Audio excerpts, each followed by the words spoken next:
Hello everybody and welcome to my 10th intermediate Excel tutorial, and this tutorial is going to teach you how to use a Vlookup formula. Now, if you haven't heard of a Vlookup formula before, then all it simply does is it's going to look at a list and then return the value that you're looking for in the list. So it's useful when you've got a list like this. You always have to have a table, and you've got a piece of information somewhere else and you want to look up against this list. So this is just a simple shopping list that I've put together. There's no formulas in this bit yet. This bit's just going to work out the cost and then the total.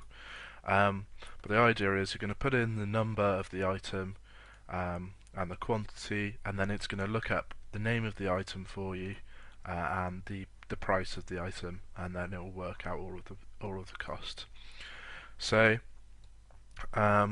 let's get started. If I put in a number first of all, so let's put in 3, and we're going to buy 6 bananas. I think that's about a bunch size. So we're going to try and put the item name in here. So if we start off with equals Vlookup, open bracket, you notice that this has 4 parameters. The first one being lookup value. So that is the value that you want to look up in the table. So we're looking up item number. So we want to put in this cell here. So we're looking up 3, which should go down to number 3. Then that's that parameter done. The next parameter is table array. So with that, we just highlight the table that we're cross-referencing against. Now, what we're going to want to do is just go in here and put the dollar signs around the writing using F4, because otherwise, as you drag your formula down, your table's also going to move down, and then you're going to be looking up against nothing. So that's that parameter done. The next one is column index number. So we're looking for the name, and that is the third column. So this is column 1, 2, 3. So if we put in 3, that means it's going to return the value in column 3. And then range lookup, I always put false. It stands for whether or not your list is in order.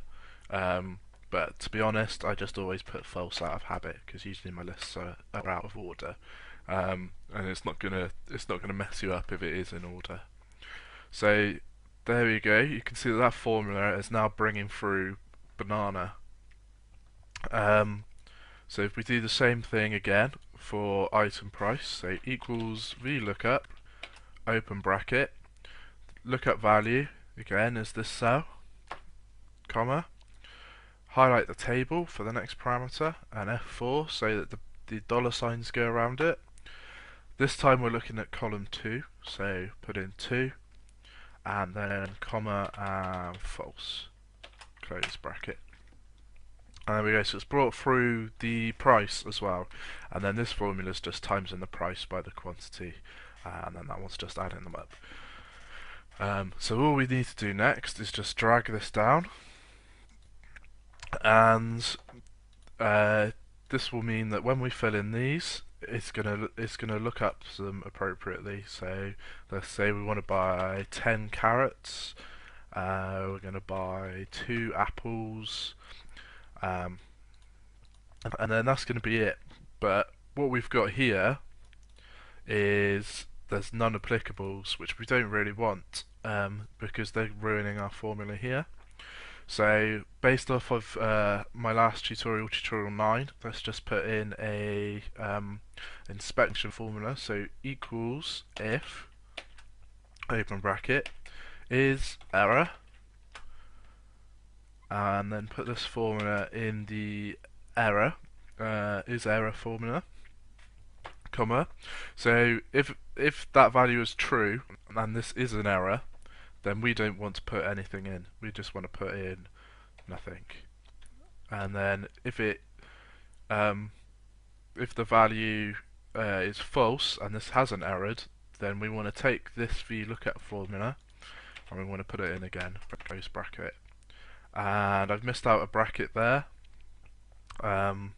So all I'm going to do is just click yes, and it's going to fill in the bracket for me. Now it's telling me there's an error on that cell with the little green arrow. It's because it's inconsistent. So let's just drag that formula up there, and then drag it down here. And I've ruined my formatting there, so let's just fix that.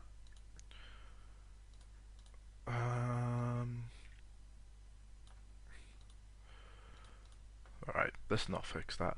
Ooh, let's do it this way. Whoop. Whoop. There we go. Make them yellow again. And then we're just going to do the same thing in here.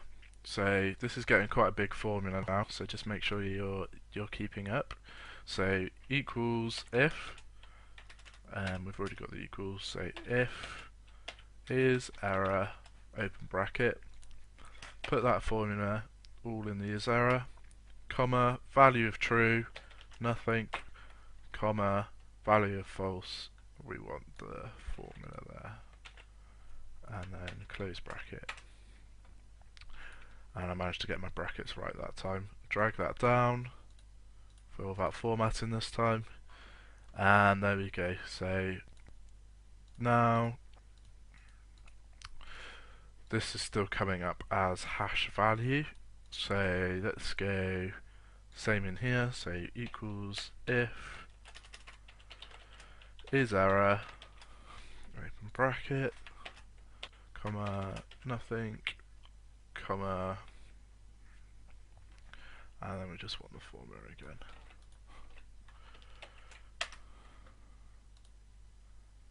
Drag that up, fill without formatting, drag it down, fill without formatting. And there we have it. So this is our list tidied up a little bit using the inspection is error formula.